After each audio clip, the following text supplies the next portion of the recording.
What is happening, YouTube? It's your boy, the Bruce Ree, and I'm bringing you yet another commentary on the Madden-School Super League online franchise. My Baltimore Ravens this week up against Imperious and his Cleveland Browns. So, I mean, it's a division rivalry game. Once again, I'm on the road. I'm on my road trip. I'm 6-2 following last week's big win against the Texans, and trying to keep pushing on and keep winning. To keep this momentum going and hopefully make a great playoff push this season. It's always tough going on the road, especially against division rivals. So, and I know Imperious is a really good player. He's got a quick read passing offense, pretty similar to my own. And he goes ahead and sends me this message before the game starts. He says, "All you YouTube witnessing me call you out." So I sent him a little message back to let him know I see him. And let's get into this one.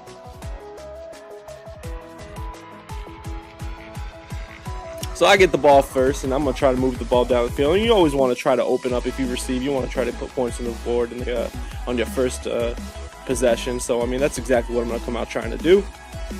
Right here I have Vernon Davis wide open over the middle. He really couldn't be much wide open. It's just a lapse in coverage, it looked like. But he gets a quick little sack right there. So, I mean, on first down, you take a sack. You always put yourself in a tough position to get the yards back. And right there, Vernon Davis bails me out with a great catch on a pass lead, a precision throw to the inside. But right here, he totally he doesn't even try for that ball. Are you kidding me? That was just wide open. That was a touchdown written all over it, and he couldn't get to it. So Tom Brady, you know, a little frustrated. Now he's at 3rd and 12, trying to make things happen. He ends up eating another sack, and we go ahead and punt it over to him.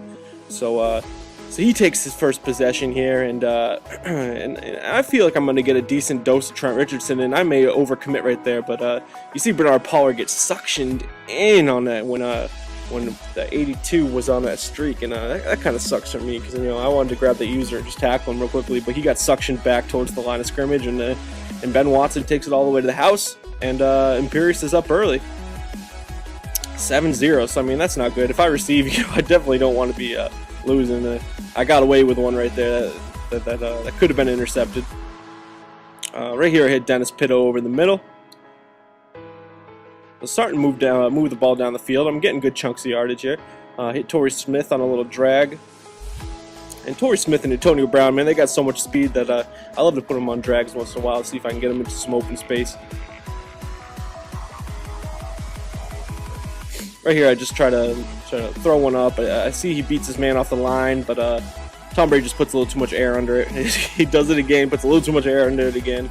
So, I mean, nothing's happening. Oh, right there, for some reason, Anquan Bolden was in the backfield, and I just wanted to let the Super League know, if they're watching this, that wasn't intentional.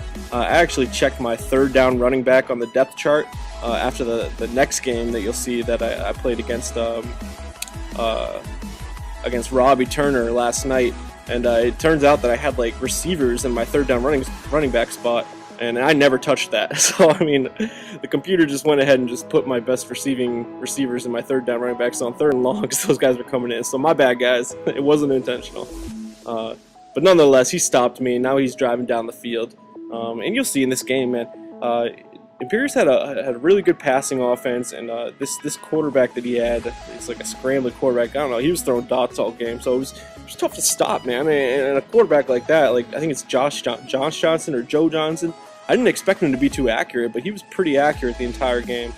And it ends up being a really close game to the end, and it was just really tough. Right here, I hit Pierman on the my halfback on just a streak on the outside. He left it open. So Tom Brady threads the needle, and we get a good head. We get a go-ahead score here, and we go ahead and knot this game up 10-10.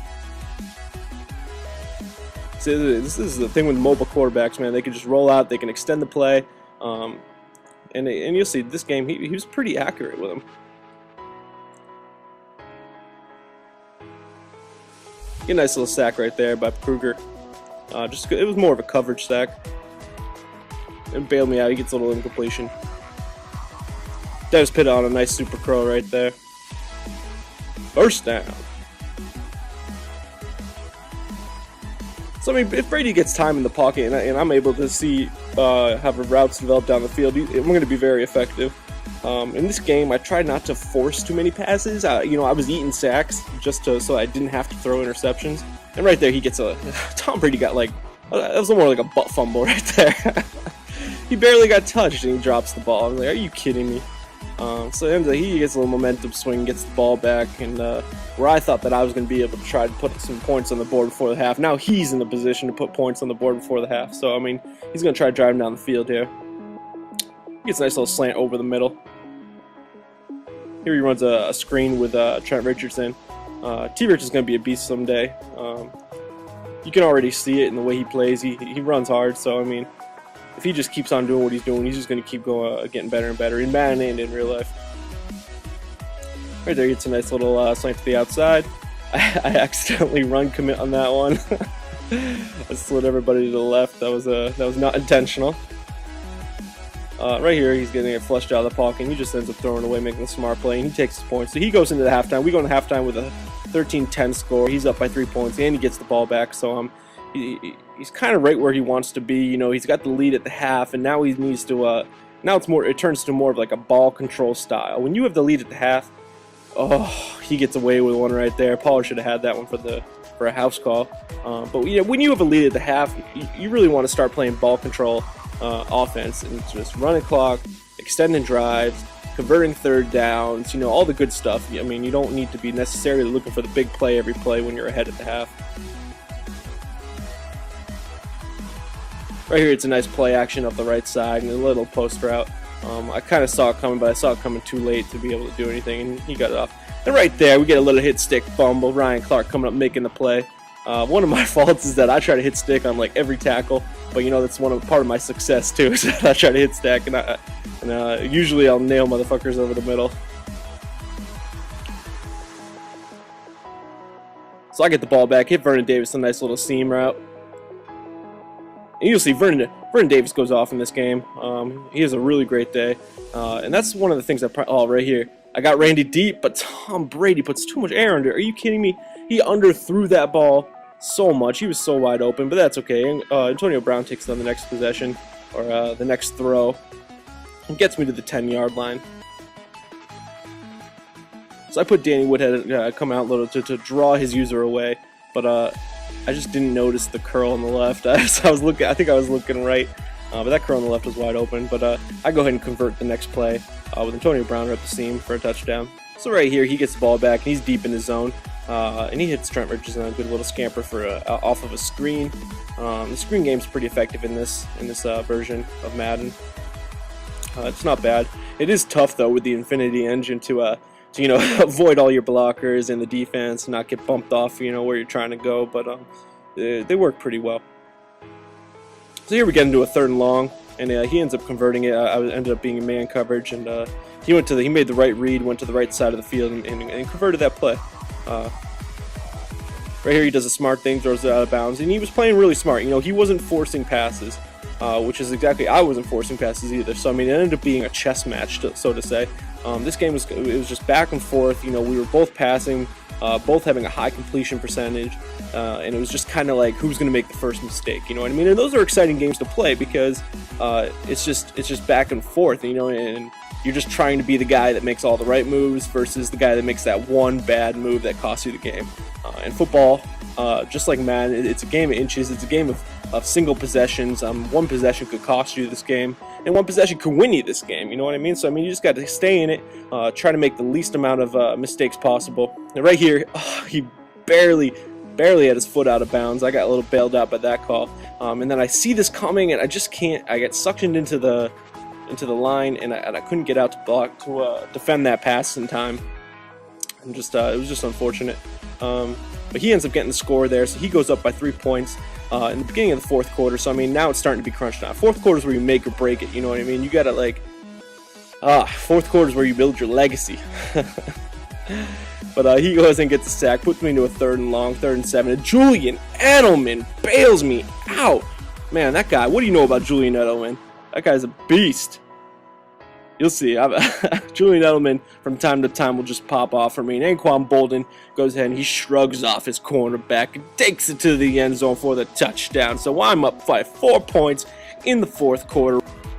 And he's rattled. His quarterback's too inexperienced, too inaccurate. He's having some trouble here. 3rd and long. See if he can complete this to extend the game. And Ray loses a position, but drops the user pick. Oh, God, that's a heartbreaker. But that's okay, because he ends up punting because it was turned out to be 4th and very long. It's a smart decision to punt and try to get me a stop by using your timeouts on me. Stop the clock. So he's going ahead and he's trying to burn some timeouts. And right here, Tom Brady throws an absolute dot to Julian Edelman. That's all I'm saying. What do you know about Julian Edelman?